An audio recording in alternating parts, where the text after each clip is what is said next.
ద్వితీయోపదేశకాండము 16వ అధ్యాయము. అబీబు నెలను ఆచరించి నీ దేవుడైన యెహోవాకు పస్కా పండుగ జరిగింపవలెను. ఏలయనగా అబీబు నెలలో రాత్రివేళ నీ దేవుడైన యెహోవా ఐగుప్తులో నుండి నిన్ను రప్పించెను.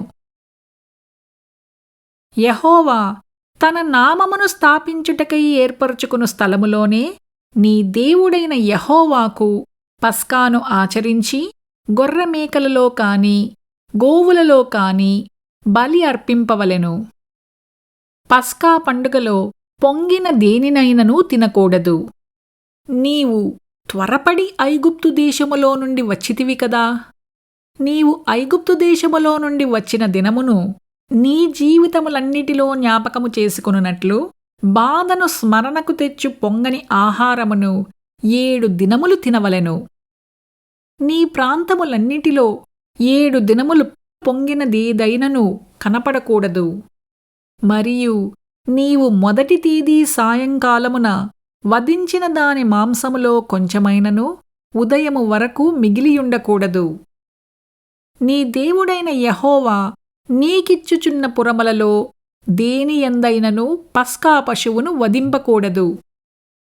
నీ దేవుడైన యెహోవా తన నామమును స్థాపించుటకై ఏర్పరచుకుని స్థలములోనే నీవు ఐగుప్తులో నుండి బయలుదేరి వచ్చిన వేళను, అనగా సూర్యుడు అస్తమించు సాయంకాలమున పస్కా పశువును వధించి నీ దేవుడైన యెహోవా ఏర్పరచుకుని స్థలమున దానిని కాల్చి భుజించి ఉదయమున తిరిగి నీ గుడారములకు వెళ్ళవలెను. 6 దినములు నీవు పొంగని రొట్టెలను తినవలెను. 7వ దినము నీ దేవుడైన యెహోవాకు వ్రతదినము. అందులో నీవు జీవనోపాధి అయిన ఏ పనియూ చేయకూడదు. 7 వారములను నీవు లెక్కింపవలెను. పంట చేనిపైని కొడవలి మొదట వేసినది మొదలుకొని 7 వారములను లెక్కించి నీ దేవుడైన యెహోవాకు వారముల పండుగ ఆచరించుటకై నీ చేతనైనంత స్వేచ్ఛార్పణమును సిద్ధపరచవలెను.